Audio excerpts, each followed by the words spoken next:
Chapter 21. Risks of Photo Editing Apps. Many photo editing apps pose risks like data collection, malware, and hidden costs.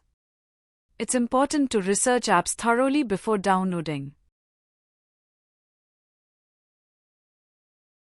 Privacy concerns. 1. Data collection. Apps collect personal data like photos, location, and contacts which can be misused. 2. Unauthorized access. Apps may request unnecessary permissions to access your device's camera, microphone, and data. 3. Data breaches. Poorly secured apps can lead to exposure of personal photos and information.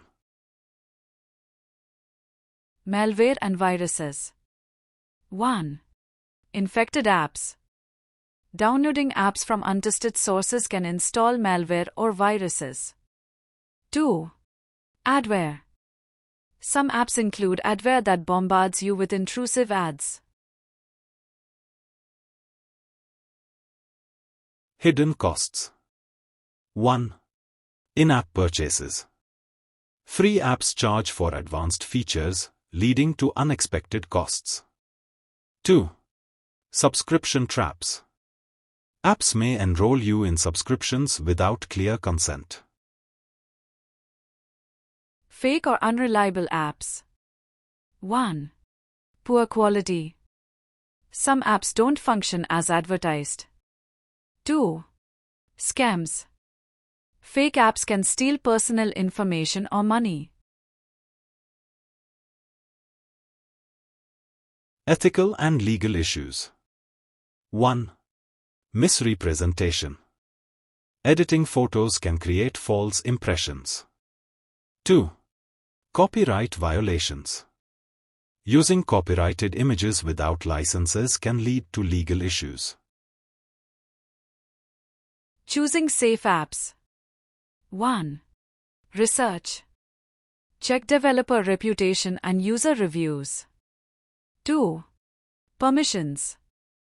Only grant necessary permissions. 3. Official stores. Download from trusted app stores. Other safety tips. 1. Use trial versions. Check privacy policies. 2. Keep apps updated. Manage device updates. Quiz. 1. What is a primary privacy concern with photo editing apps? A. Lack of editing features. B. Collection of personal data without consent. C. High subscription costs. D. Slow processing speed. 2. Why should you avoid downloading apps from unofficial app stores? A. They are more expensive. B. They often contain malware or viruses. C. They have better features. D. They are less popular. 3.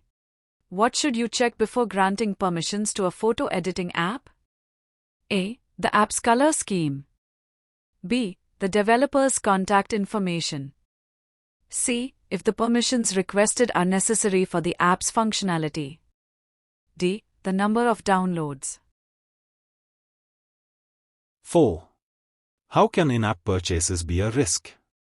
A. They are always free. B. They may lead to unexpected and high costs.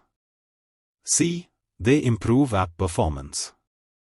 D. They are always secure. 5. What is a good practice to ensure an app is safe before downloading? A. Choosing the most downloaded app. B. Reading user reviews and checking developer reputation. C. Downloading the app from any website. D. Ignoring privacy policies. 6. What should you do if an app requests access to your contacts or location unnecessarily? A. Grant the permissions without concern. B. Ignore the permission request. C. Revoke the permissions and look for an alternative app. D. Close the app immediately. 7. Why is it important to keep your device's operating system up to date? A. To get new wallpapers. B. To ensure compatibility and security with the latest app versions. C. To increase battery life. D. To make the device run slower. 8. What should you look for in a photo editing app's privacy policy? A. The app's logo. B. How your data will be used, stored, and protected. C. The app's color scheme. D. The number of features offered. 9. Which security feature is important in a photo editing app? A. Encryption for stored data. B. High-resolution filters. C. Multiple language support. D. Unlimited cloud storage. 10. What is an indication that a photo editing app is well supported by its developers? A. It has a large file size. B. It offers many in-app purchases. C. It receives regular updates. D. It has a colorful interface. Career development programs in cybersecurity. First program is Cyber Sentinel Trailblazer. Duration, 3 months. Second program is Professional Certification Program in IT Governance. Duration, 1 year. Third program is Postgraduate Program in IT Governance and Security Audit. Duration, 2 years. For further information, contact us on 7068710000. Other number is 9878400815.